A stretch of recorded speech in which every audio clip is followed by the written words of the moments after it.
இதிலே இன்னைக்கு நமக்காக எழுதக்கூடிய சுவாமி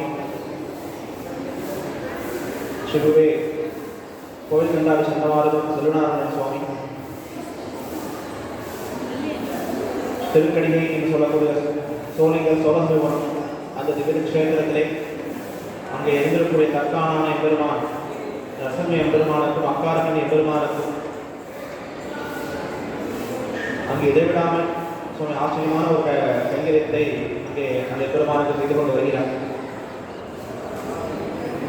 சாதாராக எழுந்திருக்கக்கூடிய சுவாமி சாதாரணமான கைங்கரியங்களை அந்த எம்பெருமானுக்கு பண்ணணும்னா தினமும் கீழிருந்து பெருமாள் மலை மேலே எழுதருளியிருக்காங்க. தினமும் கீழிருந்து பட்டிட்ட கடந்து போய் அந்த மேலே நிற்கவும் அந்த கைங்கரியமானது அந்த செய்து கொண்டு வர வேண்டும். அப்பேற்பட்ட ஒரு கடி அந்த செய்து வரக்கூடிய சுவாமி. அது மட்டுமல்லாமல் பற்பல பாகவதோத்தமர்களுக்கு நன்கு புரியும்படியாக சுவாமியே ஆர்வத்தோடு ஆர்வம் பெருகி குடிப்பார் என்னும்படியாக சுவாமியே அந்த ஆர்வத்தோடு எல்லோருக்கும் சம்பிரதாய விஷயங்கள் போய் சேர வேண்டும் என்பதற்காக அந்த உயர்ந்த நோக்கத்தோடு அங்கே இருக்கக்கூடிய சுற்றி இருக்கக்கூடிய கிராமங்கள் சரி இன்னும் மற்ற இடங்களிலும் சுவாமி எழுந்தருடைய ஆச்சரியமான ஒரு சம்பிரதாய விஷயங்களை அனைவருக்கும் புரியும்படியாக மிகவும் எளிமையாக ஒரு உபன்யாசம் நிகழ்த்த சாமர்த்தியத்தை உடையவர் சுவாமி. இப்பேற்பட்ட சுவாமி நமக்காக இந்நேரம் இங்கே எழுந்தருளிருக்கிறார். முதற்கண் சுவாமி திருவள்ளுவடியார்கள் பிரணாமங்களை தெரிவித்துக் கொள்கிறோம். சுவாமியின் திருவாயிலாக இன்றைய தினம் நாம் ராமனுக்கு பெருமையா அல்ல ராமநாமத்திற்கு பெருமையா என்கிற ஆச்சரியமான தலைப்பிலே உபன்யாசத்தை நாம் கேட்க உள்ளோம். இப்பொழுதுதான் சித்திர மாதமானது முடிந்தது. அம்மாதத்திலே தான் பெருமாளான ஸ்ரீ ராமபிரான் திருவதரித்தார். ஸ்ரீ ராமநவமியை நாம் கொண்டாடினோம். ஆக அத்தை தொடர்ந்து இந்த பெருமாளை பற்றியும் நாம் இப்பொழுது இந்த உபன்யாசத்தை அனுபவிக்க உள்ளோம். அனைவரும் கேட்டு பூர்வமாக பிரார்த்திக்கிறேன்.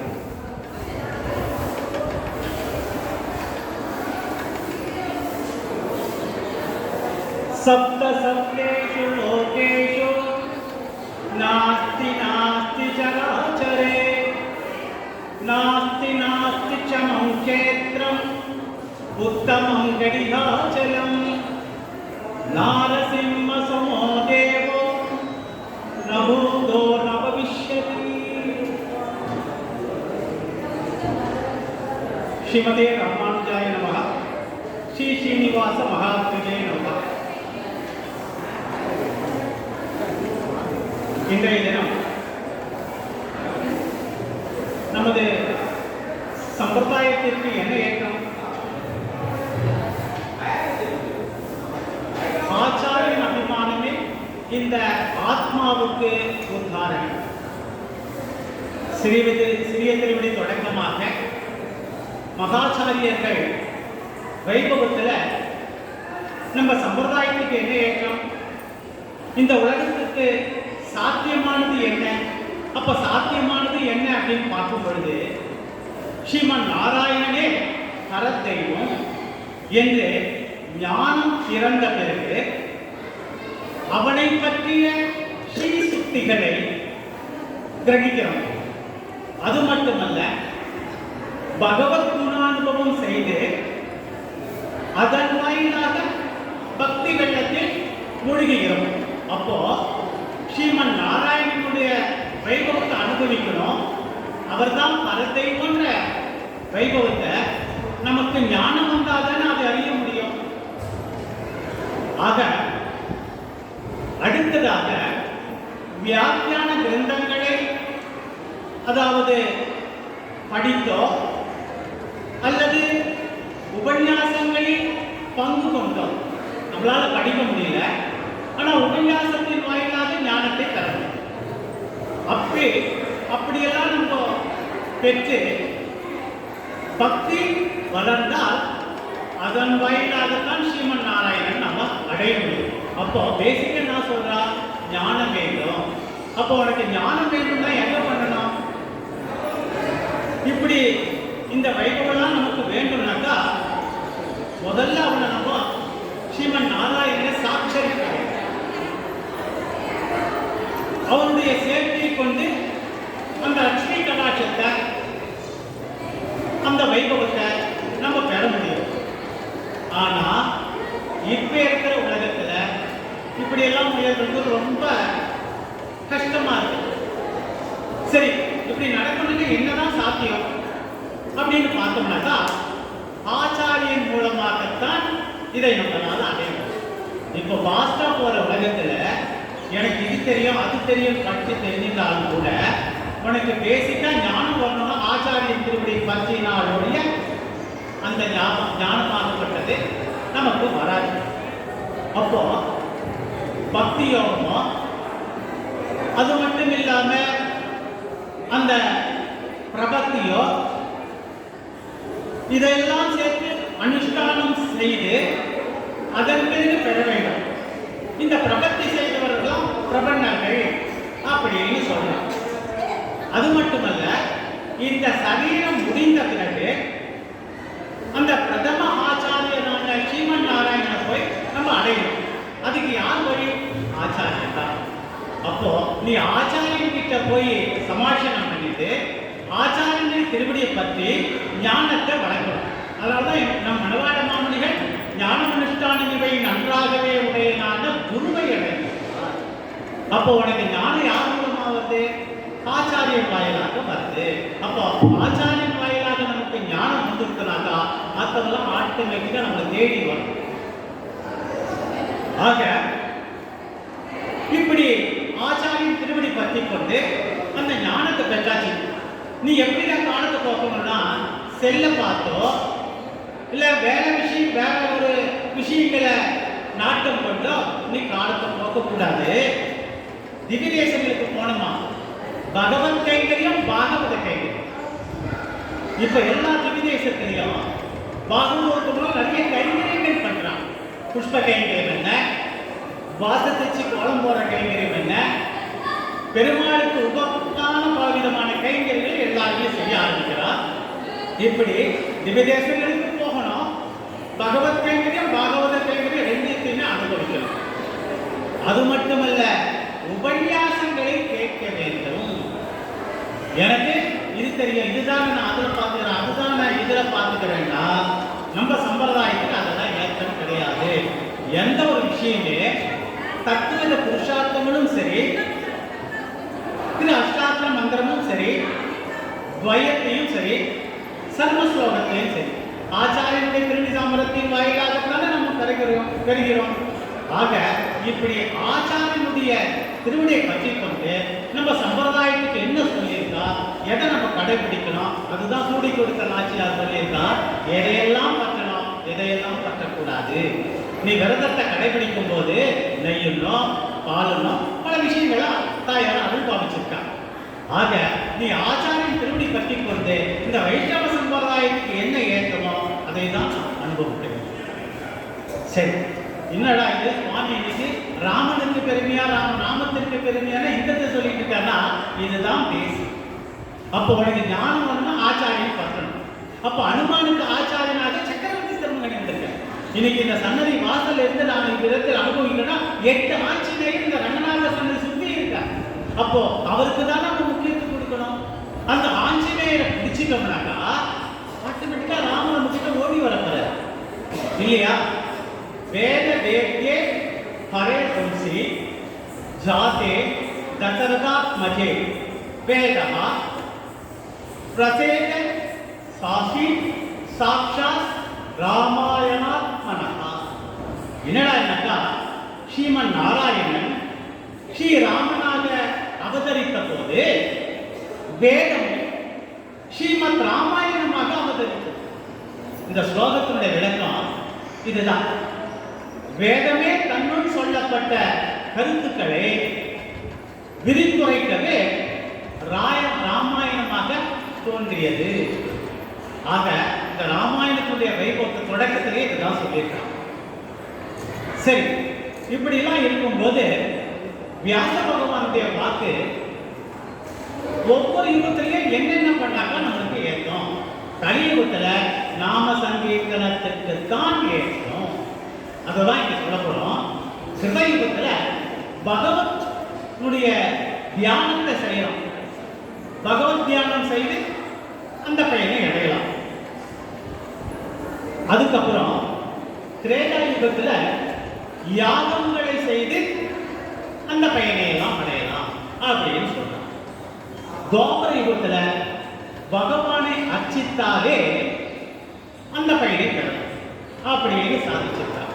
ஆனா இந்த கலியுக வைபவத்தை பார்க்கும்போது இந்த ராமநாம பிரபாவத்துல வியாசர் என்னடா சொல்லியிருக்காருனாக்கா, திருநாம சங்கீர்த்தனத்தினால் பகவானை வழிபட்டு வீட்பேற்றை அடையலாம்.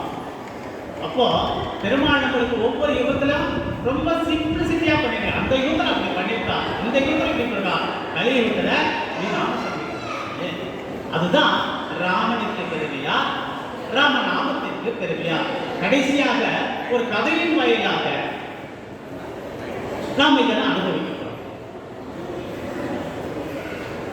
இந்த புராணங்கள்லாம் சில வைபவத்தை சொல்றது. வாக் இந்திரத்தை கொண்டு நாம் பண்ணக்கூடிய பகவத் கைங்கரியம் உண்டு. தாயார் சொல்றா, வாயினால் பாடி மனத்தினால் சிந்தி. மார்கழி மாசம் அனுபவிச்சு வாக் இந்திரியத்தை கொண்டு நாம் பண்ணக்கூடிய பகவத் கைங்கரியம் ஒன்று ஜபம் பண்றது, அடுத்தது பாராயணம் பண்றது, மூன்றாவதாக நாம சங்கீர்த்தனம் பண்றது. அப்போ முதல்ல ஜபத்துக்கு வருது. இந்த மந்திர ஜபம் பண்றது ரொம்ப கடினம். ஏன்டானாக்கா நியமம், அதாவது இந்த மந்திர ஜபம் பண்ணும்போது நியம அனுஷ்டானம் ரொம்ப ரொம்ப முக்கியம்.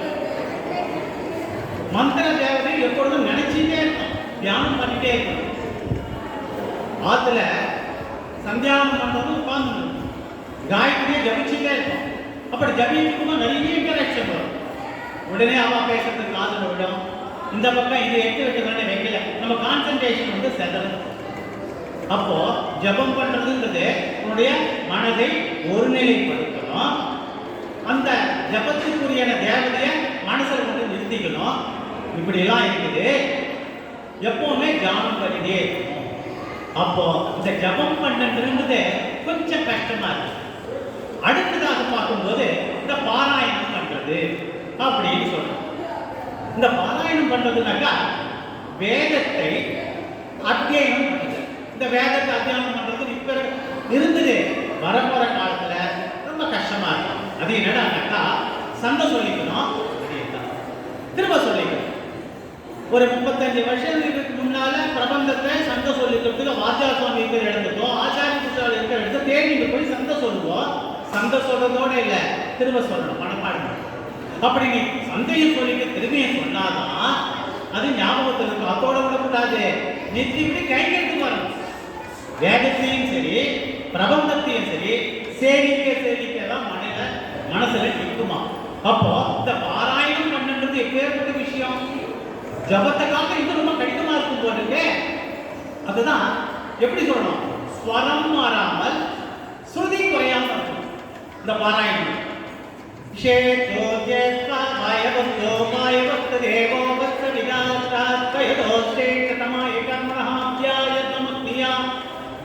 ஆக இது ஒரு பக்கம் இருக்கு. நம்மளுக்கு ஈஸியா தெரிஞ்சதுல ஈஸ்வரோ விக்ரமேதன்னே மேதாவி விக்ரமக்ரமஹ அனுத்தமோ துராதர்ஷ கிருதஜ்ஞாத்மவான். ஆக இப்படி நம்ம சொல்லக்கூடிய ஒவ்வொரு ஸ்லோகத்துக்கும் ஒவ்வொரு அந்த பதத்துக்கும் ஸ்ருதியும் குறையக்கூடாது, ஸ்வரமும் மாறணும். சாமவேதத்துக்கு என்ன சொல்லணுமோ அதுதான் சேவிக்கணும், ருக்வேதத்துக்கு என்னவோ அதுதான் சேவிக்கணும். ஆக இந்த பாராயணம் பண்றது இப்ப இருக்கிற கட்டத்துல கொஞ்சம் கஷ்டம் அப்படின்னு ஒத்துக்கிறாங்க. ஆனா இந்த இதுல அபியாசம் பண்ணும் போதும் சொல்றோம் இல்லையா, இதை நீ பண்ணணும்னாக்கா உனக்கு உபநயனம் ஆகியிருக்கணும். ஆக சில விதமான நிர்பந்தங்கள் ஜபத்துக்கு அப்படி சொல்லியாச்சு. மனசை நம்ம ஒருநிலைப்படுத்துறோம். காயத்ரி ஜபம் ஆயத்துக்கு, அதாவது அவனியாவதுக்கப்போ அது என்ன சொல்றான்னாக்கா பிராயச்சித்தார்த்தம் சொல்றோம். அப்ப பிராயச்சித்தார்த்தம் பண்ணும்போது அப்ப நீ எப்படிப்பட்ட கண்டிஷனோட இருக்கணும்? 1008 காயத்ரி சொல்லுவியா இல்ல 108 சொல்லுவியா? அப்ப சொல்லும்போது அந்த தேவதைய மனசுல நினைச்சு வைக்கணும், மனசை ஒருநிலைப்படுத்தணும். இப்படிலாம் இருக்குது ஜபிக்கும் போது. ஆனா பாராயணம் பண்ணும்போது ஸ்மரமும் மறக்கூடாது, ஸ்ருதியும் குறையும். ஸோ இதுக்கு இப்போ எப்படி பல விதமான டிப்ளமெண்ட். சரி, கடைசியா சொல்ற நாம சங்கீர்த்தனம். அப்ப நம்ம ஈஸியா சிம்பிளா நம்ம அனுபவிக்கக்கூடியது, ஸ்திரீகள் உட்பட எல்லோரும் சேர்ந்து பண்ணக்கூடியது நாம சங்கீர்த்தனமே. அப்ப கலியுகத்துல சொல்றோம் இல்லையா, சகஸ்ரநாமம் 1 மணி நேரம் 10 நிமிஷம் ஆகும். சில பேர் என்ன பண்றா, சாந்தாகாரம் புஜகசயனம் பத்மநாபம் சுரேஷம் விஸ்வாகாரம் ககன சதுர்சம் மேகவர்ணம் சுபாங்கம் லக்ஷ்மீகாந்தம் கமலநயனம் யோகத்யானதம்யம் வந்தே விஷ்ணும் பவபயகரம் சர்வலோகைகநாதம் சசங்கசக்ரம் சகிரீதகுண்டலம் சபீதவத்தம் சரசீருகேக்ஷணம். ஆக இப்படி இந்த சகஸ்ரநாமத்தை சேவிச்சுட்டு, சரி இவ ரொம்ப அவசரமா இருக்கா, அவ ஆபீஸ் போறா, அவளால இதுக்கெல்லாம் டைம் கிடையாது. அதனால சகஸ்ரநாமத்துல இந்த சாந்தாகார பூஜை சரி ஆரோக்கிய இன்னும் கொஞ்சம் ஃபாஸ்டா போகும்போது, நீ சன்னதி பக்கம் தான் போற, வண்டியை ஓரம் நிறுத்திட்டு அப்புறம் பிரதர்ஷனம் பண்ணும்போது ஸ்ரீராம ராம ராமேதி ரமே ராமே மனோரமே சகஸ்ர நாம சத்வரியம் ராம நாம வராமனே.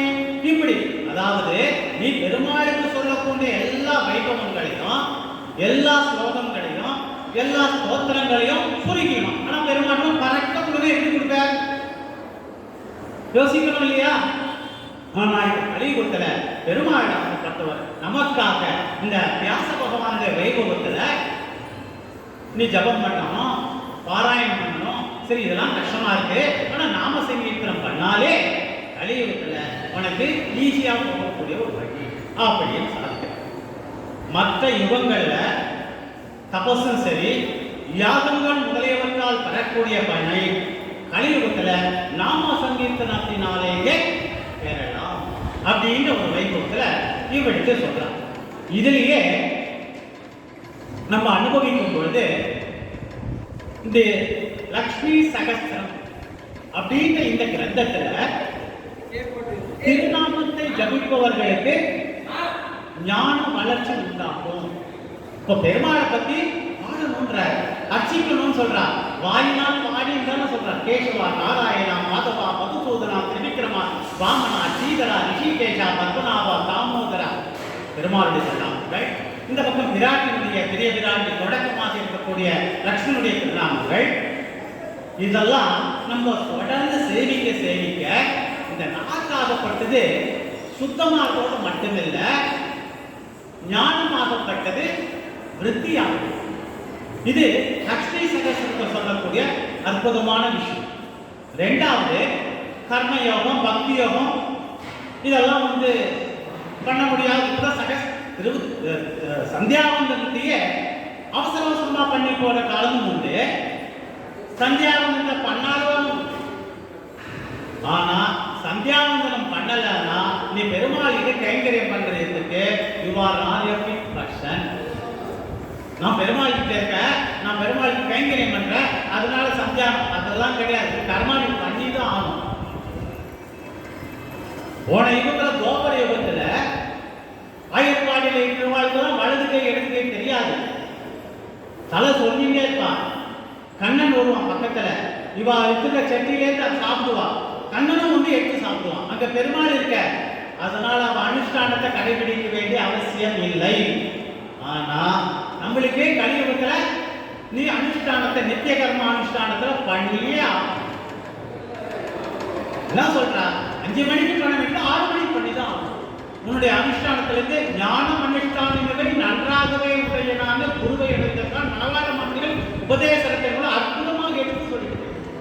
ஆக உன்னுடைய அனுஷ்டானத்தில் நான் பெருமாள் கிட்ட இருக்க, நான் இது மேல இருக்க, இங்க பண்ணலாம் அங்க பண்ணலாம், அதெல்லாம் கிடையவே கர்மா பண்ணிதான் ஆகும். ஆக நாம சங்கீர்த்தனத்துக்கு இப்படி ஒரு ஏற்றம் இருந்தாலும் இந்த பத்ம புராணத்தில் என்னடா சொல்றதுனாக்கா, ராமனை விட ஒரு பர தெய்வம் உண்டோ, ராம மந்திரத்தை விட அதிகமான மகிமை கொண்டது உண்டா அப்படின்னு சொல்றாங்க. இதுக்கு பின்னால் நம்ம அனுபவிக்கிறோம். இந்த ராமா அப்படின்னு ஒரு 2 வார்த்தை சொல்றதுனால எப்பேற்ற ஏற்கொண்டது அசோகவனத்துல சீதை பிராட்டி சக்கரவர்த்தி திருமணை பிரிஞ்சிருக்கக்கூடிய சூழ்நிலையில இந்த ராமான்ற வார்த்தை எங்க கொண்டு போய் சேர்த்தது உங்க எல்லாருக்குமே தெரியும். பின்னால் அதை பத்தி நம்ம அனுபவிக்க போறோம். வேத சப்தமே வடிவெடுத்து வந்தவர் தான் சக்கரவர்த்தி திருமகன் ராமா. ராமநாம ஜபத்தினால் ஆனந்தம் சந்தோஷம் கூடும். நல்லா யோசனை பண்ணி பார்க்கணும். சகஸ்ரநாமம் சேவிக்கிறது ஒரு பக்கம், ஆனா சுருதியோட சேவிக்கிறது ஒரு பக்கம்.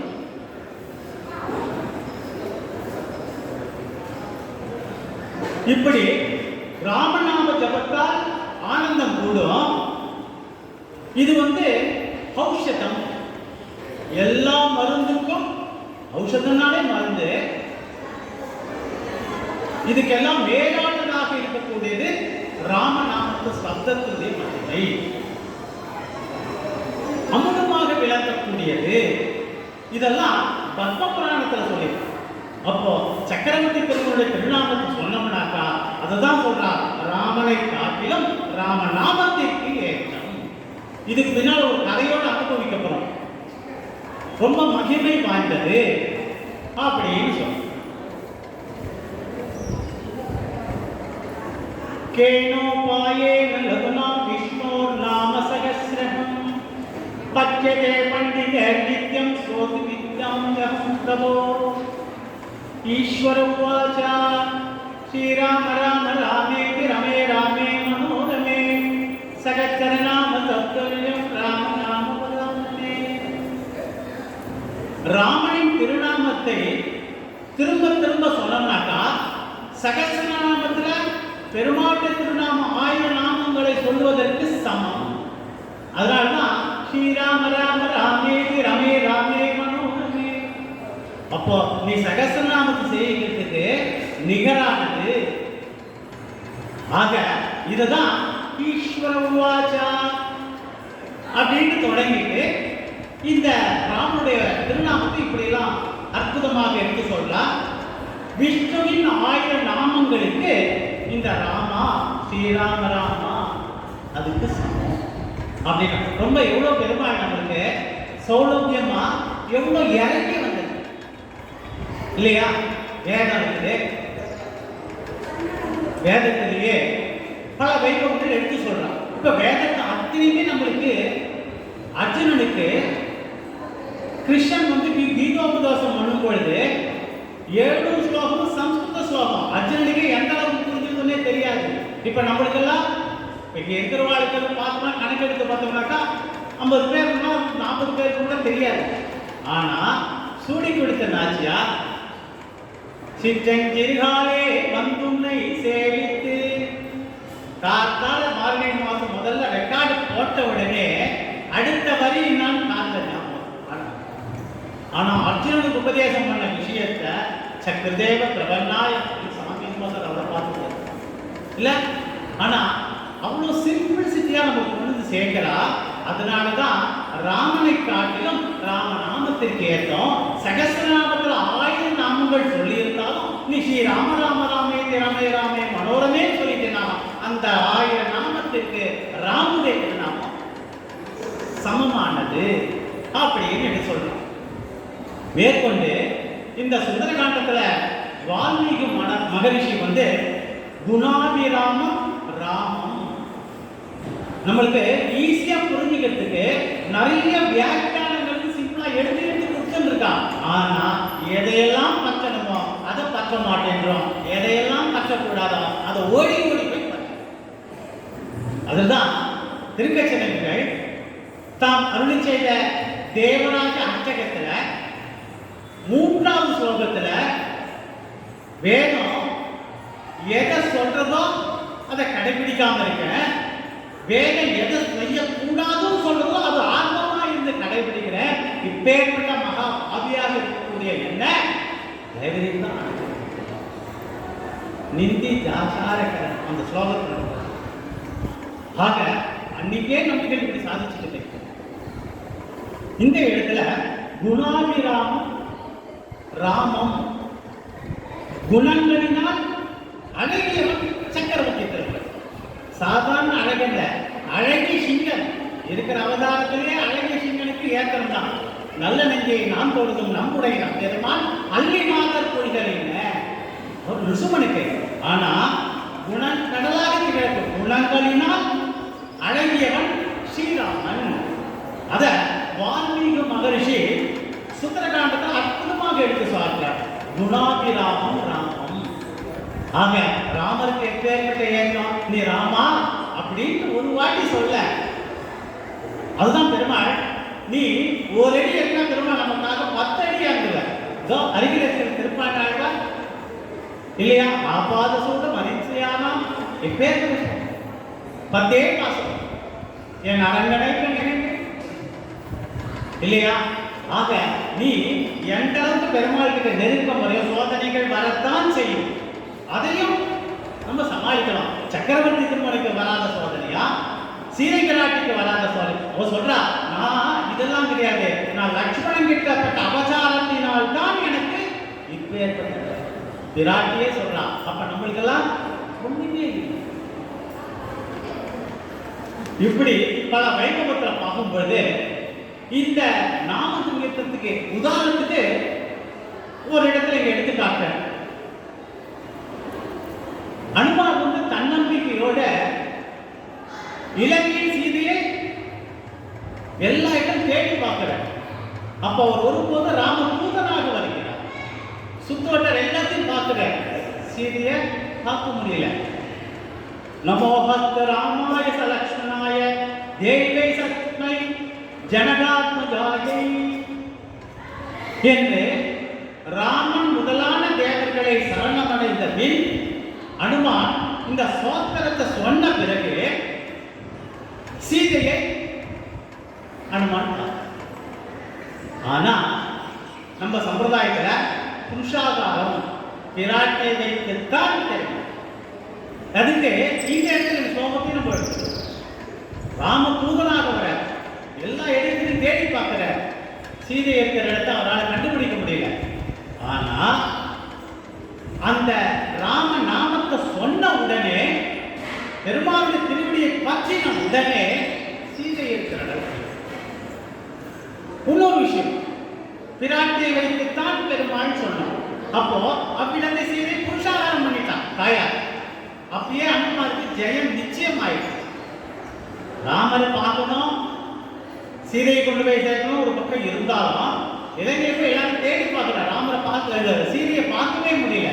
அப்பதான் சொல்ற நமோஹஸ்த ராமாய அந்த ஸ்லோகத்தை சொல்லிட்டு பெருமாளுடைய திருவிடையை நினைச்சுக்கிற எல்லா தேவருடைய திருவிடையை நினைச்சிட்ட பிறகு முடிச்சுட்ட பிறகு திரும்பி பார்த்தாக்கா சீதை இருக்கிறன்னு தெரியுது. அப்போ ராமதாஸ் தூதனாக இருந்த பிராட்டியை பார்த்த பிறகு ராமதாசனாக ஆகும். தாசநாம நமக்கு ஆச்சாரிய வாயிலாகத்தான் கிடைக்கும். உனக்கு என்ன பேர் வேணாலும் வச்சுக்கோ, எப்ப நீ சமாட்சணம் பண்ணிட்டியோ ஆச்சாரியன் திருவடி பெற்று இருக்கிறது. அடியேன் ஸ்ரீ வைஷ்ணவதாசன், அடியேன் ராமானுஜதாசன், அடியேன் ஸ்ரீனிவாசதாக இந்த தாசநாமம். அப்போ இவ்விடத்தில் அனுமான் தூதனாக வந்தவன் இவ்விடத்தில் விராட்டியை பார்த்த பிறகு ராமதாசனாக மாறிவிட்டார். ஆகா, இவ்விடத்தில் அனுமானே ஒரு காலத்தில் அவருக்கு ஆச்சாரியன் இருந்ததாகவும் சில வைபவங்கள் சொல்லியிருக்குது. ஆனா விராட்டியை பார்த்த பிறகு ராமதாசனாக அனுமான் மாறினார். அப்படி இந்த வெற்றிக்கு ராமநாமம் தான் காரணம். அனுமாருடைய இந்த வெற்றிக்கு அப்ப ராமன் வரலையே, ராமநாமம் தான் வருது. அப்ப ராமனுக்கு பெருமையா ராமநாமத்திற்கு பெருமையான்னு பார்த்தோம்னாக்கா ராமநாமத்திற்கு தான். இலங்கையில சீதையை பார்ப்பதற்கு நாம சங்கீதம், ராமநாம சங்கீதம். அவர் ராமா ராமா இசைச்சுட்டே போவார், கண் இசைத்து போடார். எப்படி நம்முடைய திருப்பாணாழ்வாரும் சரி நாடுமொழிகளும் சரி இசைமுக்கு தானே பெருமாள். தேவராஜ பெருமாளுக்கு போகும்போது அப்படித்தானே பண்ணார். கடைஞ்சாலும் கொண்டேனே ஒவ்வொரு பாசத்தை சொல்லி சொல்லி சொல்லி அந்த தேவராஜ பெருமாளையே தலையசைக்கும்படி செஞ்சுட்டார். அசைச்சதோட இல்லை, ரொம்ப உச்சிக்கு போயிட்டார் பெருமாள். தேவாதிராஜனை சென்று நாம் சேவித்தார். இந்த தேவாதிராஜன் ரொம்ப வசம் குஷி உச்சத்துக்கு போயாச்சு. உனக்கு என்ன வேணாலும் கொடுக்குறேன், ஆனா பெருந்தேவி தாயாரை தவிர அப்படின்னு சொல்ற. இந்த நேரத்துல இதுதான் சொல்லிட்டு அது வந்தாரு. அவ வந்து எனக்கு என் ராமானுஜரை, அப்ப ராமானுஜர் கொடுத்துட்ட கொடுத்தாச்சு. இருந்தாலும் தேவராஜ பெருமாள் கண் கொஞ்சம் அலங்கார மாதிரி இருக்கலாம். திருக்கச்சி நம்பி கண் கொஞ்சம் தீர்த்தம் வரா மாதிரியா இருக்கு, இடரா மாதிரியா இருக்கு. பார்க்குற இவர் இப்படி பார்த்த உடனே அங்க இருக்கிற சொல்ற பார், நீ ஒரு சொல், ஒரு இல், ஒரு வில். நீ ராமனா இருக்கும்போது ஒரு அம்புதான், ஒரு சொல்லுதான். ஆக ஒருத்தனுக்கு ஒரு தீர்வு வாழ்ந்துட்டாங்க.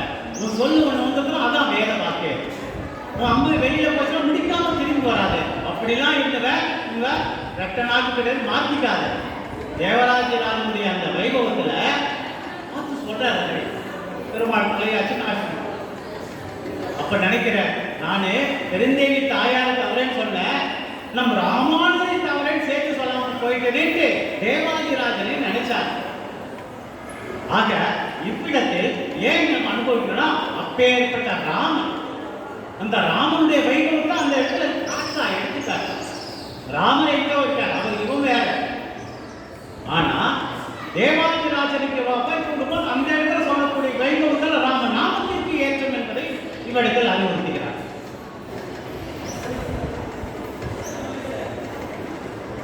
மேலும் இந்த ராம மந்திரத்தினுடைய பலத்தை பார்க்கும் பொழுது லக்ஷாய மாச லக்ஷ்மிமான் அனுமான் ஜனகா நகர்.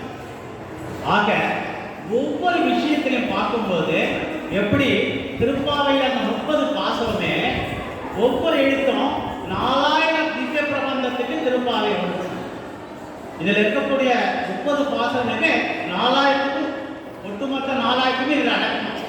அதுபோல ஒவ்வொரு ஸ்லோகத்திலையும் நம்ம அனுபவிக்கும் போது இவருடைய வைபவத்தை அற்புதமாக இதை எடுத்துக்காட்டும்.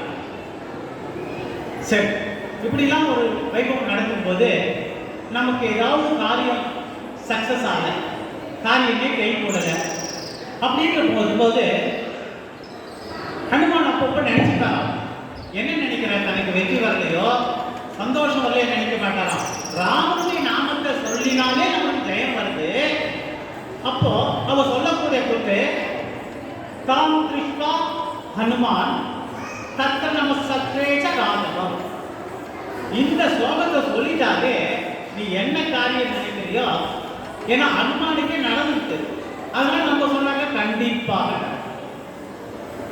உனக்கு பக்தி வரணும் பெருமாள் கிட்ட.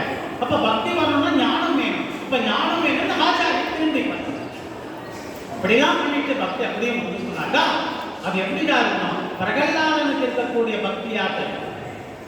சரி, நீ பெருமாளை செய்யணும், நான் கூடவே போவ, அடுத்த சன்னதி போவ, நீ எனக்கு கொஞ்சம் கவனிக்கிறியா, அப்படியெல்லாம் இருக்கக்கூடாது. நம்மளுக்கு ஸ்ரீமன் நாராயணன் தான் அவருடைய திருவுடைய பற்றினாக்கா உண்ணும் சோறும் பருவம் நீர் தின்னும் வைக்க எல்லாம் கண்ணன் கண்ணன் கண்ணன். அப்படிதான் பிரகலாதனுடைய பக்தி இருக்கும். ஆக உனக்கு வெற்றி நிச்சயமாக நடக்கணும்னாக்கா இந்த ஸ்லோகத்தை சொல்லணுமா. வியாச பகவான் அருளி செய்த ஸ்லோகம், அது என்ன ஸ்லோகம்னு பார்க்க போறோம்.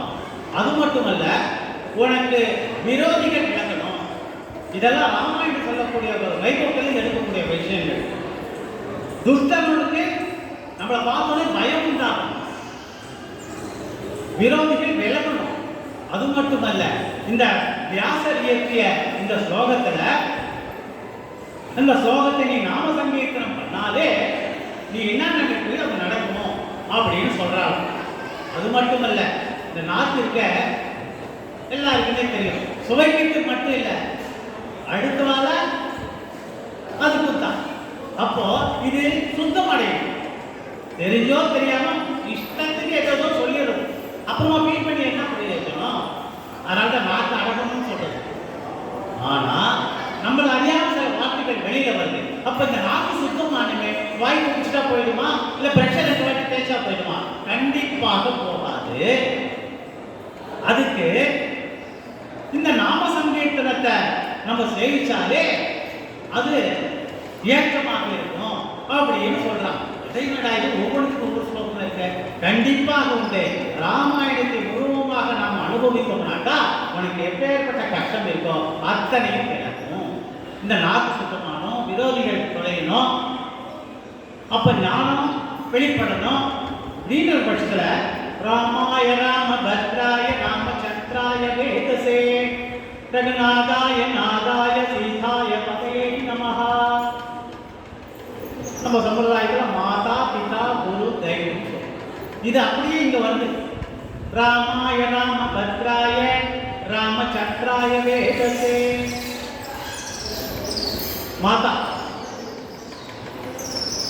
தாய் கௌசல்யா ராமச்சந்திரா குழந்தை அன்பா கிருஷ்ணா வாடா கண்ணா வாடா கூப்பிடுற மாதிரியா ராமாய ராமபத்ராய ராமச்சந்திராய வேதசே. ராமச்சந்திரா தாயார் கூப்பிடுறா. ராமச்சந்திரா அறியா முழுசா கூப்பிடுவோம்.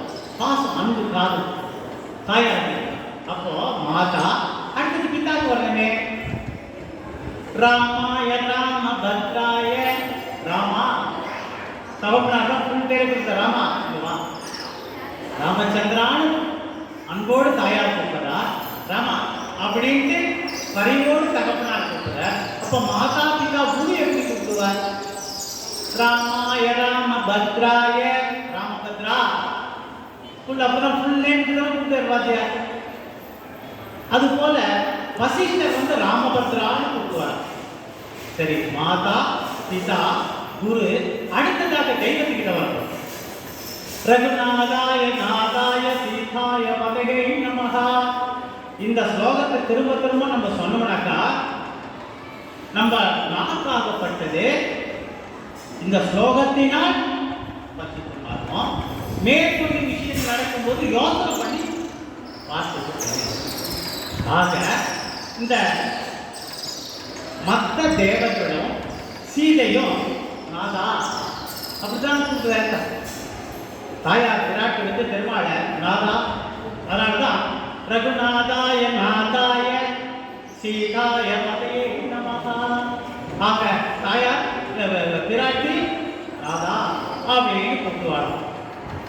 சரி, அந்த மிதிலையில் இருக்கிற ஜனங்கள்லாம் எப்படா கூப்பிடுறாரு அப்படின்னு பார்த்தாக்கா இந்த ஸ்லோகத்துல சீதாபதி நாதாய நாதாய சீதாய பதயே நமஹ. அப்ப சீதாபதின்னு அவ கூப்பிடுறாள். இவரோ சக்கரவர்த்தி திருமகன். மற்ற ராஜாக்களுக்கெல்லாம் பேரரசாக திகழக்கூடியவர் சக்கரவர்த்தி திருமகன் இவர்தான். அதனால்தான் மற்ற அரசர்கள்லாம் தாசரதே அப்படின்னு கூப்பிடுறாராம். ஆக இந்த இடத்துல இப்படிலாம் அன்போடு அழைக்கிறதுனாலதான் ராமனுக்கு பெருமையா ராம நாமத்திற்கு பெருமையான வைபவத்தை அவ்வப்போது நம்ம நினைச்சு பார்க்க வேண்டியதா. அனுமன் புராணத்துல ராமனுக்கும் ராம நாமத்திற்கும் ஒரு சின்ன போட்டின்னு கூட வச்சுக்கலாம். இந்த வைபவத்துல எல்லாருக்குமே தெரியும் நாரதர் கலாம் நன்மையில தான் முடியும். இங்கே நாரதர் தான் வர. ரொம்ப நாள் கழிச்சு அனுமார் தன்னுடைய தாயாரான அஞ்சனா தேவியை சேவிக்கணும் அப்படின்ட்டு சக்கரவர்த்தி திருமணத்திட்ட திருவடி பற்றி கொண்டு விண்ணப்பித்துட்டு தாயாரை பார்க்கணும், அஞ்சலி தேவியை பார்க்கணும்ட்டு அங்கிருந்து கிளம்புறார். ராமனுடைய அனுமதியை பெற்றுக்கொண்டு அவ்விடத்தில் கிளம்புறார். அதே நேரத்தில் காசி மகாராஜா இவர் என்ன பண்ணாரா, ரொம்ப நாள் ஆச்சு ராமரே பார்க்கவே முடியல, ராமரை இந்த வாட்டி கண்டிப்பாக நம்ம சேவிக்கணும், அயோத்தியாவுக்கு போய் ராமரை சேவிக்கணும் அப்படின்ட்டு அவர் நினைக்கிறேன். இந்த பக்கம் தாயாரை சேவிக்கணும்ட்டு அஞ்சனா தேவி சேவிக்கணும்ட்டு அனுமார் கமிஷன் வந்து இந்த பக்கம் நினைக்கிறார். காசி மகாராஜா சக்கரவர்த்தி ராமரை அயோத்தியில போய் சேவிக்கணும் இவர் கிளம்புறார். இங்கதான் நாரதனுடைய வைபவம். காசி ராஜா வெளியில வரும்போது எதிர்க்க நாரதர் போறேன். போயிட்டு காசிராஜனை பார்த்த உடனே க்ஷேமம் உண்டாகும் அப்படின்னு ஒரு வார்த்தை சொன்னார். சாப்பிட்டாம சேவிச்சிட்டேன், எவரையும் சொல்ற ரொம்ப சந்தோஷம் அப்படின்னு. சரி மாலை எனக்கு ஒரு காரியம் அப்படின்ட்டு நாரதர் ஆரம்பிக்கிறேன். அப்படியா சாமி கிட்ட செய்யாதுன்னா தாராளமாக. சரி நீ ராமர் போய் பார்க்க போறதுன்னு கேள்விப்பட்டேன், அங்கே போ, வசிஷ்டரை சேவிக்கணும், சக்கரவர்த்தி திருமண சேவியம், இருக்கிறவா எல்லா விஷயங்களையும் செய்யணும். ஆனால் விஸ்வாமித்திரரை மட்டும் செய்யணும். இவருக்கு தூக்கி வாரி போறது. என்னடா இது, விஸ்வாமித்திரரை போய் செய்யுங்க, அவர் தானே சபைக்கு இது சட்டுன்னு போக சாபம் வேற, அவர் மட்டும் செய்ய வேணாம்னு சொல்லிட்டீர அப்படின்ட்டு இருதலை கொள்ளையிடும் மாட்டம் தவிக்கிறார். முடியும் சொல்ல முடியல, முடியலைன்னா இவர் சொல்ல முடியுது. பட்டா இவர் நம்ம இங்கே தப்பிச்சுட்டு வரணும். என்ன பண்றதுன்னு புரியல. நீ ஒரு காரியம் செய்யும் சொல்லி இப்படி சொல்லிட்டீர, தங்கள் கட்டளையை நான் ஏற்கிறேன்னு வர சொல்லிட்டேன். ஆனா சட்டத்தை இப்படி சொல்லிட்டேர, எனக்கு மனசு கஷ்டமா இருக்குங்க. போய் பின்னால் தெரியும் என்னன்றது, நான் சொன்னதை செய் அப்படின்னு சொல்லிட்டு நாரதர் கிளம்பியார். இந்த நேரத்தில் அவர் தான் அப்படி சொல்லிட்டாரு, கட்டளை எப்படி செய்கிறேன்ட்டு அயோத்தியை வந்து வந்தாச்சு. ராமரை பார்த்தார், ஆனந்தமா கண்ணீர் வருது. அவ்விடத்தில் கம்ச மகாராஜானால் தூது செல்லப்பட்ட அக்ரூரர் இந்த பக்கம் கண்ணனை பலராமனை பார்க்க முடியலேன்னு வருத்தத்தோடு வர. ஆனா அவர் கொண்டது தூதுவன் தான். அந்த செயல் அவருக்கு பிடிக்கல. நீ கூட்டுட்டு வா, அவன் இந்த அழிக்கப்படுறேன்னு அவன் சொல்றான்.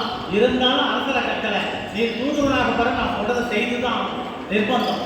அது ஒரு பக்கம் இருந்தாலும் கண்ணனையும் பலராமனையும் பார்க்க போறேன்னு ஒரு சந்தோஷத்தினால பார்க்கலையே. அவருக்கு அந்த நிலைமை எப்படி இருக்குன்னாக்கா, உள்ள நுழைஞ்ச உடனே கிருஷ்ணர் வந்து அவருக்கு சோடசோபாச்சாரம் பண்ணி நிறைய மாடு கன்றுகள்லாம் கொடுத்து கௌரவிக்கிறார். இதை பார்த்த உடனே கண்ணன் ஜலமா வருது. ஏன் பெருமாளையும் சேவிச்சுட்டேன், இந்த பெருமாளை இந்த காட்டி கொடுக்க போறேன் உள்ளுக்குள்ள வருத்தம் விஷயத்தை சொல்ல முடியும். அதுபோல இவ்விடத்தில் காசி மகாராஜன் உள்ள நுழைஞ்சாச்சு. ராமரை பார்த்து சேவிச்சுட்டான், வசிச்சது எல்லாரும் சேவிச்சாச்சு. ஆனா விஸ்வாமித்திரரை சேவி உள்ளுக்குள்ள ஒரு கலக்கம் தான் அவருக்கு. சரி, இப்படி நடந்துட்டு அவர் பாட்டும் கிளம்பிடுறார். இந்த இடத்துல விஸ்வாமித்திரருக்கு சபை அவமரியாதை ஏற்பட்டு போச்சு. அவருக்கு சரணு கோபமே வந்துட்டு. அதுவும் விஸ்வாமித்திர கோபம், விஸ்வாமித்திர சாபம்னா சர்வசாதாரணமாய் கிடையாது. நேரம் வர ராமா அப்படின்னு கூப்பிடுற. பெருமாளே எனக்கு என்னாச்சு சுவாமி, ஏன் இவ்வளவு மதத்தோட வரை என்ன எனக்கு சபையில அவமரியாதை பண்ணிட்டான். அப்படியா? உடனே யாரு நீர் இந்த நாட்டுக்கே நீர் தான், ஏன் எனக்கே நீ தான் ஆச்சாரனா இருக்கு. உமக்கு ஒரு அவமரியாதைன்னா இந்த நாட்டுக்கே எனக்கே ஒரு அவமரியாதை பண்ணாமல் இருக்கலாம். அப்போ ஒரு பிரதிஜை வைக்கிறார், ராமராஜ்யத்தில் பெரும் முனிவரான உனக்கு இப்ப ஏற்பட்ட அவமானம் ஏற்படுது, அது எனக்கு ஏற்பட்டதாக நான் கருதுறேன். தங்களை அவமதித்த இந்த காசி மகாராஜனை என்னுடைய 3 பானங்கள் வைத்து இன்று சாயங்காலத்துக்குள்ள அழைச்சு அப்படின்ட்டு ராமர் சொல்லிடுறேன். இன்னைக்கு சாயங்காலத்துக்குள்ள சொல்லிடுறேன். இந்த ராமனுடைய இந்த சபதமாகப்பட்டது காட்டு தீவோ எல்லா இடத்துலையும் பரவ ஆரம்பிச்சுட்டு காசிராமன் பாதையும் முழுது சுச்சு இன்னைக்கு ராமகாலத்துக்குள்ளேயே முடிக்க போறாரா, இந்த நாரதர் இப்படி பண்ணிட்டாரு. தப்ப நாரதரை எடுத்துட்டு ஓடுறேன். அபயம் நாரதரே நீதான் அபயம் சாட்டாம சிரிச்சிரு. ஆமாமா, நான் கூட கேள்விப்பட்டேன். சிரிச்சுங்க, ராமபாரம் வந்து சும்மா விடாது, நானே பயன்கிறது தீர்காலத்தையே திருப்பி சொன்னேங்க அப்படின்னு. இதற்கு விமோச்சனம் ஒன்றும் இல்லை, ரொம்ப சிம்பிள் தான். நீ அஞ்சனா தேவியுடைய காலத்தை கெட்டிமா பிடிச்சிக்கோ. அபயம் தருவதாக சொல்லுவான் கூடாது. 3 வாட்டி அபயம் தருவதாக சொன்னாலுடைய காலையை விடும் கவலையை விடும் அப்படின்னு சொல்லிட்டு காசி மகாராஜாவுக்கு நாரதர் எடுத்து கலந்து போச்சு. இதே நேரத்தில் அஞ்சனா தேவி செய்கிறதுக்கு ராமகிட்ட பர்மிஷன் வாங்கிட்டு அனுமதி வந்துருக்கு. இந்த காசி மகாராஜா நேரம் போய் அஞ்சனா தேவி திருவிடை பிடிச்சிக்கிறான். எனக்கு நீர் தான் வந்து அபயம் தரணும், ரொம்ப ஏந்து காவலாம் பிடிக்கலாம், ஏந்து அஞ்சனா தேவி இல்லை 3 வாட்டி எனக்கு அபயம் தருவதாக சொன்னாதான் நான் சரி தந்துவேன் அப்படின்ட்டு ஒரு வார்த்தை சொல்லிட்டான். இந்த நேரத்தில் காலை விடுபடுறதா, இதே இவ்வளோ கஷ்டப்படும் அப்பையும் சொல்லிட்டேன். இல்லை 3 வாட்டி திரும்ப சரி 3 வாட்டி சொல்லியாச்சு. சொல்லிட்டு 7 அடுத்த நிமிஷம் அஞ்சனா தேவி திருவடிய ஆஞ்சநேயர் பத்திக்கிறேன். இப்போ யாரா அப்படின்னு திரும்பி பார்த்தாக்கா ஆஞ்சநேயர் பார்க்குறேன். என்னம்மா ரொம்ப நாள் கழிச்சு உன்னை பார்த்து வந்திருக்கேன், நீ கட்டி தரவி எனக்கு முத்தம் கொடுத்து ரொம்ப சந்தோஷப்படுவேன்னு வச்சா இவ்வளோ பதற்றத்தோட நிற்கிறீங்க, ஏன் இந்த பதற்றம்? நடந்ததை சொல்ல, நான் உனக்கு உயிருக்கு ஒன்றும் ஆகாது, நான் அமைத்தரன் வாக்கு கொடுத்துட்டேன், இந்த வார்த்தை நீ தான் காப்பாற்றணும் அனுமார் சொன்ன. அவ்விடத்தில் 2 விஷயம்.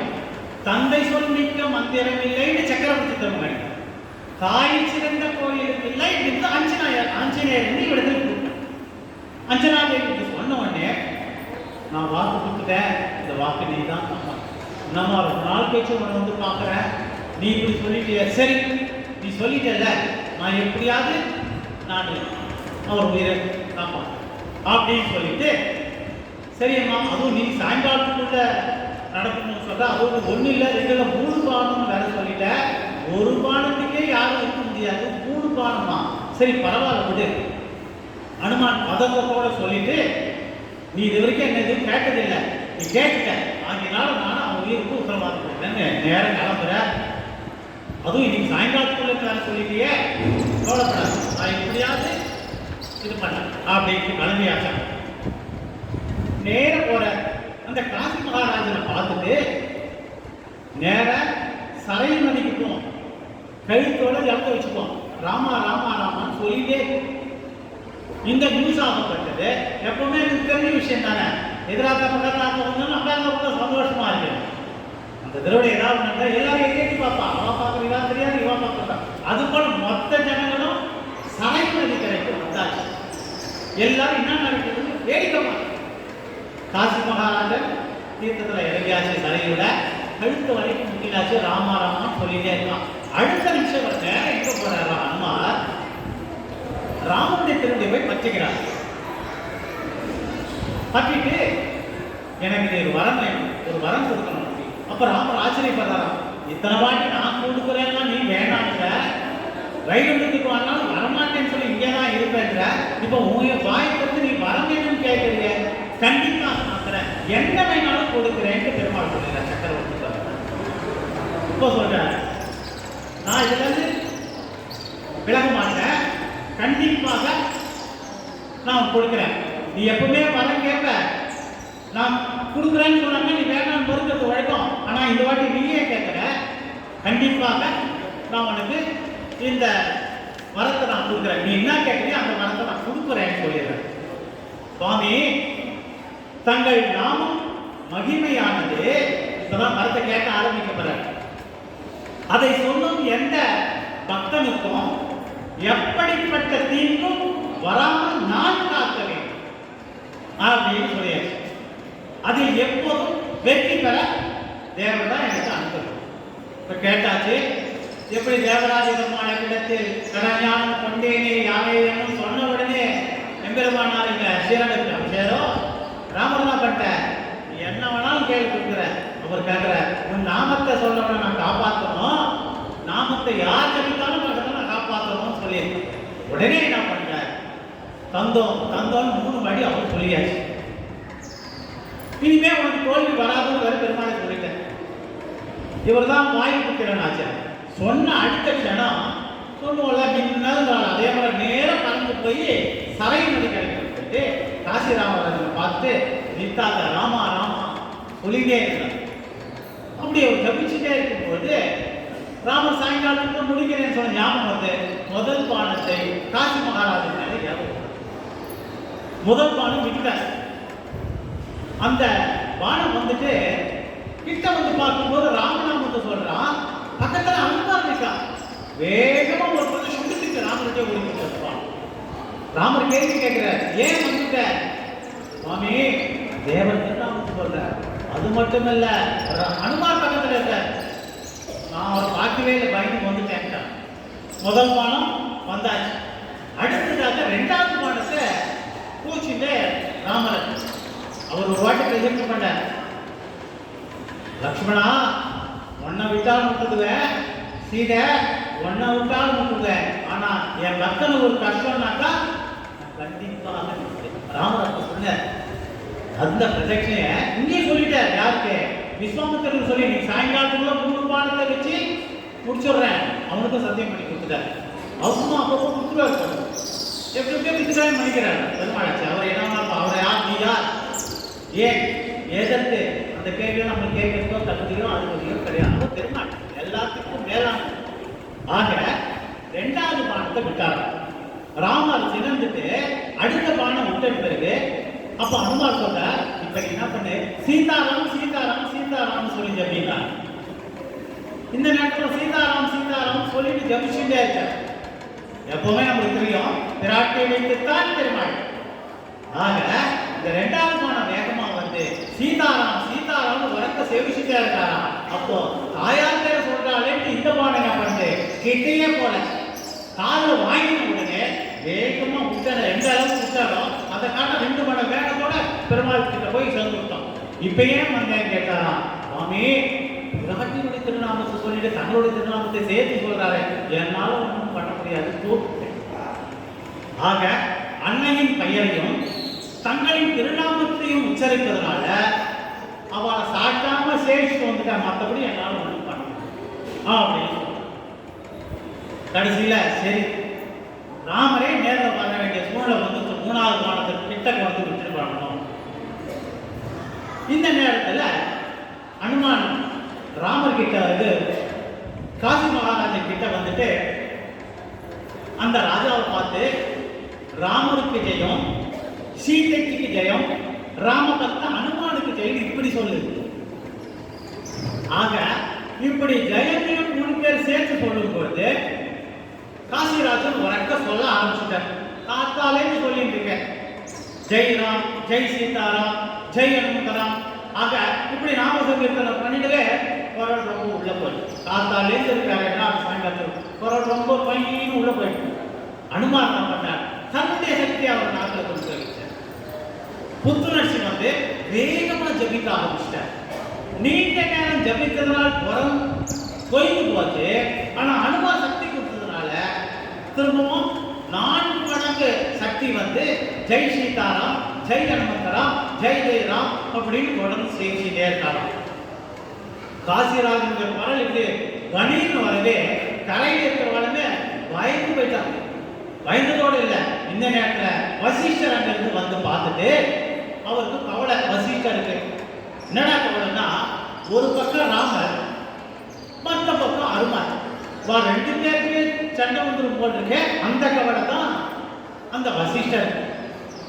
அனுமானை பார்த்து ராமனின் சமூகத்தை பத்தி சபதத்தை பத்தி உன்னை விட வேறு யாருக்கும் தெரியாத புதுமை உனக்கு தான் முழுக்க முழுக்க தெரியும். இந்த காசிராஜா போனா போது விட்டுட்ட, ராமபானம் போட்டா அவனுக்கு மோட்சம் தான் வரப்படுது, அதுக்கே விரோதம் பிரயத்தனம் பாரு. அப்போ தாயை சிறந்த கோவில் நான் சொல்லிட்டாலும் இல்லையா, எங்க அம்மாவுக்கு நான் வாக்கு கொடுத்துட்டேன், என் உயிர் போனாலும் அவரை நான் காப்பாற்றுவேன்னு சொல்லி. எப்படி ராமர் வந்து சக்கரவர்த்தி திருமகனுடைய வைபவத்தில் அனுபவிக்கும் பொழுது தசரதனுக்கு கொடுத்த வாக்கை காப்பாற்றணும்னு சொல்லிட்டு வெளியில போறாரோ, தந்தை சொல்மிக்க மந்திரம் இல்லைன்னாரோ, அது போல தாயின் சிறந்த கோவில் இல்லையா, என் தாயாருக்கு ரொம்ப நாள் கட்டி பார்க்கும்போது நான் வாக்கு கொடுத்தேன், இதுல என் உயிரே பண்ணாக்கிட்ட நான் அதை பற்றி கவலைப்பட மாட்டேன் அப்படின்ட்டு சொல்றாரு. மோட்சமே காசி மகாராஜனுக்கு ராமனுடைய அம்பினால கிடைச்சாலும், ஆனா என்னுடைய தாய் கொடுத்த வாக்கு நானே மீறினா மாதிரி ஆயிட்டேன், இது என் விரதம், அவனை காப்பாத்தே அப்படின்னு. இந்த நேரத்துல ராமர் வந்து வானத்தோடு நடந்து வர அருகில உணர்ச்சி. அப்போ கிட்ட வர நேரத்துல விஸ்வாமித்திரர் இந்த வைபவத்தை பார்த்துட்டு இருக்காரு. உடனே வசிஷ்டர் பார்க்கிற, காசிராஜா ஏன் தயக்கம், விஸ்வாமித்திரர் வந்துட்ட சாஷ்டாமா சேவிச்சு. நம்ம சம்பிரதாயத்துல நீ யார்கிட்ட அபசாரப்பட்டியோ அப்பா கிட்ட தான் அபசாரம் பண்ணிக்கணும். அதை விட்டுட்டு மத்தவா கிட்ட போனாக்கா இது இதாகுனா கண்டிப்பாக ஆகாது. இதுவும் நம்மளுக்கு இதுல ஒரு விளக்கு. நீ யார்கிட்ட அபசாரம் பண்ணி அவர்கிட்ட தான் முடிவு பண்ணிக்கணும். நீ அவர்கிட்ட இங்கதான் வந்து 2 பேர் இருக்குப்பா, அவங்ககிட்ட சொல்லிட்டுப்பா, அங்க வருஷம் அங்க பேசிக்கலாம் சொல்லு. இதுக்கே சாதாரணப்பட்ட வாழ்க்கைக்கே இப்படி சொல்றேனே, இதுதான் நம்மளுக்கு தெளிவுபடுத்துறது தான். யார்கிட்ட அபசாரம் பண்ணியோ அவர்கிட்ட தான் அதுல இருந்து ரிலீஃப் தேடிக்கணுமா. ஆக காசி மகாராஜன் பார்த்ததுப்பா விஸ்வாமித்திரர் வந்துட்ட சாஷ்டாங்கமா சேவிச்சு விடணும். ரிஷி எப்பவுமே என்ன பண்ண சேவிச்சாக்கா ஆயுஷ்மான் பவா நம்மகிட்ட நன்னாரு நீ வாழ்வாயாக அந்த வார்த்தை சொல்லியாச்சு. அப்ப என்ன ஆச்சுங்க, சொல்லினதோட ரொம்ப சந்தோஷப்பட்டு நீடூடி வாழ்வாயாக சொல்லிட்டு ராமர் பானத்தோட வர பார்த்துட்டு விஸ்வாமித்திரர் ஆச்சாரியன் சொல்ல பானத்தை விடாத. அப்போ இவ்விடத்தில் ஆச்சாரியனாக இருக்கக்கூடிய விஸ்வாமித்திரர் சொன்ன பார்த்த உடனே சிஷியனாகப்பட்ட அவ்விடத்தில் சக்கரவர்த்தி திருமகன் சுவாமி ஒன்றும் பண்ண முடியாது. அப்போ ஆச்சாரியன் இட்ட வழக்கு, அவன் இட்ட வழக்கு, ஆச்சாரியன் அபிமானமே இந்த ஆத்மாவுக்கு உத்தாரணங்கிற வைபவத்துக்கு ஆழ்வான் பார்த்துட்டேன் சொல்லி பார்ப்போம். ஆனா இவ்விடத்தில் ஸ்ரீமத் ராமாயணத்துல அந்த வைபவத்தின் வாயிலாக நம்மளுக்கு ராமனுக்கு பெருமையா, ராமநாமத்திற்கு பெருமையான வைபவத்தில் பார்க்கும்போது இப்பேற்பட்ட விஷயங்கள் இருக்கு. விராட்டியை வைத்துத்தான் பெருமாள். ஏன் இந்த சக்கரவர்த்தி திருமகனே இந்த பெருமாளுக்கு தான் திருவாராதனம் பண்ண, இந்த பெரிய பெருமாளுக்கு சக்கரவர்த்தி திருமகன் திருவாராதனம் பண்ணிருக்க. இந்த வாசல்ல சைட்ல பார்த்தோம்னாக்கா உள்ளுக்கு இருக்கக்கூடிய அனுமான், இந்த பக்கம் பார்த்தோம்னாக்கா அந்த ராமனுடைய உட்கார்ந்து கோலம் யாருமே பார்த்துருக்க உள்ள இருக்கிறவாளுக்கு, உள்ள சந்தையில் போய் பார்த்தவாளுக்கு தெரியும். அண்ணா இப்படி கால் போட்டுட்டு கம்பீரமா உள் சைடில் உட்காந்து. ஆக இவ்விடத்தில் இந்த காசி மகாராஜனுக்கு நடந்த நிகழ்ச்சியில பார்க்கும்போது ரெண்டு விதமான ஏற்றம். நீ யார்கிட்ட அபச்சாரப்பட்டியோ அவகிட்ட அதுக்கு தேவையான ரிலீஸ் பண்ணிக்கணும். பிராட்டியை வைத்துதான் பெருமாள் வைபவத்தை தெரிஞ்சுக்கணும். ராமா ராமான்னு சொன்னா சகசநாமத்தை சொல்லக்கூடிய 1000 நாமங்களுக்கு சமமானது ராமனுடைய திருநாமம். அப்ப ராமனை காட்டிலும் ராம நாமத்திற்கு தானே ஏற்றம். அதுதான் இவ்விடத்தில் தலைப்பில் நாம் அனுபவிச்சுட்டு இருக்கோம். ராமா பானத்தை விடாத, என் மனம் கணிந்தது விட்டுடு. ஏன்னா இவர் ஏற்கனவே அவன் நன்னாருன்னு சொல்லிட்டாங்க, அது பழிக்கணும் இல்லையா? உடனே இங்க சொல்ற ராமரை பார்த்து அப்படின்ட்டார். உடனே ராமர் குருவை வணங்கி சாஷ்டாங்கமா கை தூக்கி நின்றார். இந்த போட்டியில ராமநாமம், அதாவது அனுமான் வென்றதால் மக்களுக்கு ரொம்ப சந்தோஷம். இங்க அனுமான் வென்றதுன்னு சொல்லக்கூடாது, ராமநாமத்திற்கு ராமனை காட்டினோம். அப்ப நம்ம சன்னதிக்கா போக முடியும், ஒவ்வொரு வாட்டியும் முடியாது. அப்ப இருக்கிற இடத்துல நம்ம கஷ்டம்னு வரும்போது ராமாய ராம பத்ராய ராமச்சந்திராய வேதசே ரகுநாதாய நாதாய சீதாய பதே நமஹா. அருமையான ஒவ்வொரு விஷயங்களும் நம்ம எடுத்து சொல்லியிருக்கான். அவனால மொத்தத்தையும் பார்க்க முடியாது. மொத்தத்தையும் இப்ப இருக்கிற காலகட்டத்துல சிலதுதான் நம்மளால கிரகிக்க முடியும். ஆனா நீ ஆச்சாரிய நிஷ்டராக இருந்ததுனாக்கா எல்லாமும் உன்னை தேடிட்டு வரும். நீ ஒண்ணுன்னா பெருமாள் ரொம்பதான் கொண்டு கொடுப்ப. ஆனா அந்த ஒன்றையே மொத்த ஸ்லோகத்தை சொல்றதுக்கு நீ பாதி கட் பண்ணணும், அது உனக்கு சுருக்கிக்கணும். ஆனா பெருமாள் கரெக்டா எப்படி கொடுப்ப. ஆகினால ராமனை காட்டிலும் ராமநாமத்திற்கு ஏற்றம். இந்த இடத்துல நாரதர் கழகம் நன்மையில தான் முடியும் சொல்றதுக்கு ராமநாமத்தினுடைய மகிமை ஒன்று எல்லாருக்கும் தெரியும் மாதிரியா நடக்குது. பக்த அனுமானுடைய சிறப்பு, அதாவது நீ பக்தி வச்சா மட்டும் போராது, அந்த பக்தியுடைய வெளிப்பாட்டை ஆச்சாரிய நிச்சயமாக எடுத்துக்கணும். நீ பிரபக்தி அடைவதன் வாயிலாக உனக்கு கண்டிப்பாக பெருமாளுடைய அனுகிரகம் கிடைக்கும். அந்திம ஸ்மிருதி வர்ஜனம்,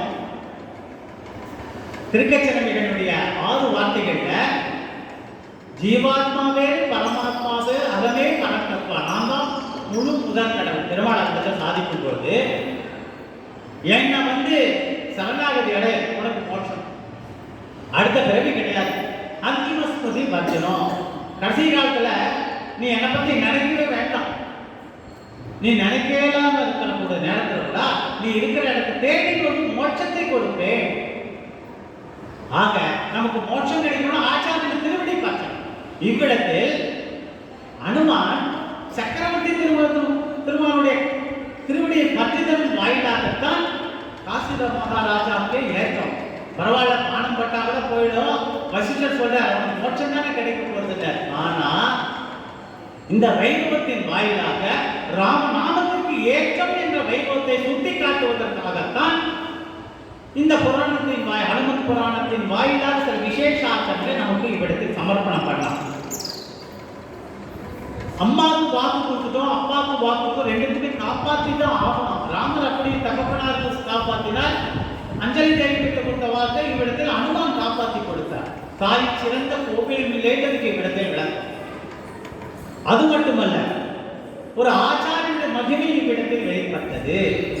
என் நண்பனுக்கு மோட்சம் கிடைச்சிட்டு அதனால எனக்கு மோட்சம் கிடைக்கும் திருப்பச்சிரங்கள் நினைக்கிறார். ஒரு நாள் ஆளுவட்ட கைங்கரியம் பண்ணிட்டு இருக்கும்பொழுது ஒரு நாள் லேட்டா வர தேவராஜ பெருமாளை பார்த்து பெருமாள் கேட்கிற கலியுகத்துல அச்சை சொரூபமாக இருக்கக்கூடிய பெருமாள் யாருக்கிட்டையும் பேச மாட்டார். தன் நலனை மீறி ஒருத்தர்கிட்ட கேட்டுக்கிட்டான்னா திருக்கச்சிரம் இருக்கதான் வரதராஜ பெருமாள் பேசியிருக்காரு. பெருந்தேவி தாயாரை காட்டிலும் நெருக்கமும் நீண்ட நேரம் காலத்தை கழிப்பதும் அந்த ஆச்சாரியன் கிட்ட வரதராஜ பெருமாள் இருந்தது. ஒரு நாள் சுவாமி லேட்டா வரதுனால பெருமாள் கேட்கிற, என்ன இன்னைக்கு முகம் வாட்டமா இருக்கு, காலம் தாழ்த்தி வர்றாரு. இப்ப நம்பி சொல்ற, என் நண்பன் மறைச்சிட்டான், அவனுக்கு மோட்சம் கிடைக்குமான்னு கேட்க வரதராஜன். என்னை பத்தி அவனுக்கு சொல்லும். யார் சொல்றது? வரதராஜ பெருமாள் சொல்ல, என்னை பத்தி அவனுக்கு சொல்லும், மோட்சம் உண்டு. அப்போ நம்பியுடைய ஃப்ரெண்டுக்கே மோட்சம் கிடைக்கும், நம்பி கிடைக்காம போயிடும். கண்டிப்பா அது கிடைக்கும். இருந்தாலும் பல நாட்கள் கழித்து கேட்கிற பெருமாள் கிட்ட எனக்கு மோட்சம் கிடைக்கும் கிடையாது. நீ பேசின, நான் பேசினேன், நீ வீசின தானிக்கு சரி போய் அக்ரிமெண்ட் கிடையாது, மோட்சம் கொடுக்குறாங்க. ஏன் இந்த இடத்துல அனுபவிக்கிறோம்னாக்கா நீ ஆச்சாரிய திருமணி பக்கமானதுக்கு இந்த வியாக்கியானத்தை எடுத்து சமர்ப்பணம் பண்ணல. மோட்சம் கிடைக்காதுன்னு சொல்லியாச்சு பெருமாள். அப்ப மோட்சம் கிடையாதுன்னா சுவாமிக்கு வருத்தம் தான். அந்த படிக்கட்டுக்கு இறங்கி வரும்போது பெருந்தேவி தாயாரும் பிராட்டிகளும் பெருமாளை நோக்கி படிக்கட்டு இறங்கி எடுக்க போற. எப்பவுமே இவர் எடுக்க வர தாயார் முன்னாடி போவாராம். இவர் சிரிச்ச முகத்தோட போவார், அன்னைக்கு முகம் வாட்டம். பெருந்தேவி கேட்கிறா, என்ன இன்னைக்கு முகம் வாட்டமா இருக்கு? ஒன்றும் இல்லை, சுவாமிக்கு மோட்சம் கேட்டேன். இங்க பிராட்டியை வைத்துத்தான் புருஷாகாரம் பண்றோம். தாயார் தான் நம்மளுக்கு பிராட்டியை வைத்துத்தான். அப்ப பிராட்டி சொல்லலாம், அதுதாங்க நான் சாயங்காலம் நீ ஒரு வழியா திரும்பி ஆளுநர் பெருமாள் வாங்கி கொடுக்குறேன். அப்ப அங்கே தாயார் புருஷாகாரம் பண்ணிட்டா. இருந்தாலும் நம்ம எதை பார்க்கணும், எதை பார்க்கக்கூடாது, எதை நம்பணும், எதை நம்பக்கூடாதுன்னு இருக்கும். பெருமாளே நேரம் வர உள்ள 10 பெருமாள், பெரிய பெருமாள் சன்னதி உள்ள போனோம். அச்சையரைக்கு புரியதான் இருப்பார். உள்ள வாழ்ந்தாரு, திருப்பி பார்ப்பேன், எங்க இருக்காருன்னு தெரியாது. உண்மையாவே பெருமாள் கூப்பிட்டுறாங்க, எவ்வளவு சந்தோஷம். ஆனா சன்னதியை விட்டுட்டு மற்ற இதெல்லாம் தேடி பார்ப்பேன், யாரும் நம்மளை கூப்பிடுறாரு. அவ்விடத்துல தான் வரதராஜ பெருமாள் கூப்பிடுறாரு, வா உள்ள வா. திருக்கசங்கள் பாக்குறாரு, இந்த பக்கம் பாக்குறாரு, உண்மைதான் ஒருத்தர் வாரும். வரதராஜன் கூப்பிடுறேன், நான் சூத்திரம் ஆச்சு, எங்கிட்ட நீ பேசலாமா கேட்கிறேன். ஓய் உமா வர சொன்னதே நான் தான் வரும் அப்படின்னு ஒரு பக்கம் வைக்கும். ஆனா இங்க பிராட்டி சொன்னா சாயங்காலம் 5 மணிக்கு உங்களுக்கு மோட்சத்தை வாங்கி. அப்ப இங்க புருஷாரம் பண்ணியாச்சு தாயார். எப்பவுமே 4 மணிக்கு ஆளவட்ட சமர்ப்பணம் பண்ணக்கூட அந்த திருக்கசனோட விடத்தில் வர வேண்டியவர் அன்னைக்கு 2 மணிக்கு வந்து நின்றுட்டார். நம்ம கூட காத்தால ஊருக்கு போனோம்னா அலாரம் வச்சிருப்பேன், செல்லில் அலாரம் வச்சிருப்பேன், இவாக்கிட்ட சொல்லியிருப்பேன்.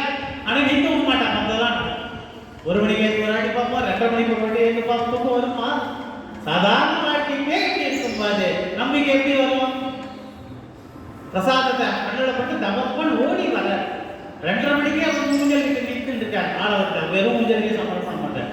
உடனே பெருமாள் வர, பிராட்டி வர, பெருந்தேவி, ஸ்ரீதேவி நாச்சியார், பூதேவி எல்லாரும் உட்கார்ந்தாச்சு. ஆளவர்கள் சமர்ப்பணம் பண்ற. அப்ப சமர்ப்பணம் பண்ணும் பொழுது பிராட்டியை பெருமாள் பார்க்கிற. ஆனா பெருமாள் ஒண்ணு தெரியாதமா இருக்க. அப்ப பெருந்தேவி சொல்றா, வாய் இத்தனை வருஷம் அந்த கைங்கரிமனம் போனா பட்சத்தை தான் கொடுத்தேன். தாயார் பண்றா. ஆனா கண்டிப்பா நடந்தது புருஷாகாரம். ஆனா பெருமாள் நம்ம தான் நம்ப மாட்டேங்கிறேன். நம்மளுக்கு உணர்த்துவதற்காகத்தான் நீ ஆளவந்தார்கிட்ட போய் சமாஷனம் பண்ணிக்கோ. பகவத் கைங்கரியம், பாகவத கைங்கரியம், பெரிய நம்பியரையே ஆசை பாகவத கைங்கரியம் பண்ணு. ஆக நீ ஆச்சாரியத்தை பற்றினால்தான் உனக்கு மோட்சன்ற வைபவத்தை வரதராஜ பெருமாள் நம்மளுக்கு எடுத்து காட்டுறார். இவ்விடத்தில் அப்படிதான் ஆச்சார நிஷ்டனாக இருக்கக்கூடியவர் அனுமான். இவ்விடத்தில் சக்கரவர்த்தி திருமால் 3ஆவது உடம்புறைன்னு சொல்லியாச்சு. ஆனா விஸ்வாமித்திர சொல்றார், வானத்தை விடாது. அப்போ ஆச்சாரியின் வாக்கு எப்பேற்பட்ட ஏற்றம். ஆக ஆச்சாரியின் வாயிலாகத்தான் நமக்கு மோட்சம். அது மட்டுமல்ல, இந்த ராம நாமத்திற்கு பெருமையா, ராமனுக்கு பெருமையான்னு பார்த்தாக்கா ராம நாமத்திற்கு தான் பெருமை. அப்போ இவ்விடத்தில் அனுமான் அந்த ஆச்சாரியன் எப்பேற்பட்ட ஏற்றத்தை கொடுத்திருக்கார் நமக்கு எடுத்து காட்ட. நீ மோட்சத்தை அடையலனா ஆச்சாரியர் திருவடி பத்து. வரதராஜ பெருமாள் சொல்ற, நீ சொல்லல, நான் சொல்ல, ஆழ்வார் சொல்ல, அவர் சொல்லல, தேவாதி ராஜனே ஆனந்தரை சமாஷனம் பண்ணிக்கும். அப்போதான் அவருக்கு ஒவ்வொரு வைபவத்திலையும் கஜேந்திர தாசன் ஒரு திருநாமம் தம்பி கேட்கிறார், எனக்கு திருநாமம் வையுங்க. அப்போ கஜேந்திர தாசன் திருநாமம். இந்த இடத்துல ஆள வந்தார், தாசநாமத்தை கொடுத்தார், பேரொருளாள தாசன் நம்பி. ஆக இதுல இருந்து என்ன தெரியுது? நீ ஆச்சாரிய நிஷலா இருக்கணும், அவனிட்ட வழக்காக இருக்கணும். அப்படி இருக்கிற பட்சத்துல தான் விஸ்வாமித்திரருக்கே சபதம் கொடுத்த பிரஜை கொடுத்த சக்கரவர்த்தி திருமகன் ஆச்சாரியன் சொன்ன உடனே அடுத்த பாடத்தை ஏறல, அம்பை விடல. அப்ப அம்பை விடாமல் இருந்ததுனால தான் அவருக்கு உயிர் கிடைக்காது. ஆக இவ்விடத்தில் ராமனுக்கு பெருமையா, ராம நாமத்திற்கு பெருமையாக இந்த வைபவத்தை இன்றைய தினம் அனுபவித்தோம். மேற்கொண்டு நிறைய விசேஷங்கள் நடக்கும் பொழுது அடுத்த தினம் சுவாமியுடைய வைபவத்தை வாய்ப்பும் ஒன்று கிடைச்சதுனாக்கா கண்டிப்பாக நிறைய விசேஷ அர்த்தங்களோட உங்களுடைய இந்த அரங்கனுடைய திருமுறையில வந்து அதை அனுபவிக்கலாம்னு இருக்கேன். வாதுல ஸ்ரீனிவாசாரிய தனயம் வினயாதிகம் பிரஜானிதிம் பிரபத்தேகம் ஸ்ரீனிவாச மகாதுரம் சண்டமார்த வேதாந்த விஜயாதி சுதோதிவி வேதாந்த ரட்டகாயாத்து மகாச்சாரியாய மங்களம் என்று சொல்லி அடியனுடைய பட்டனுடைய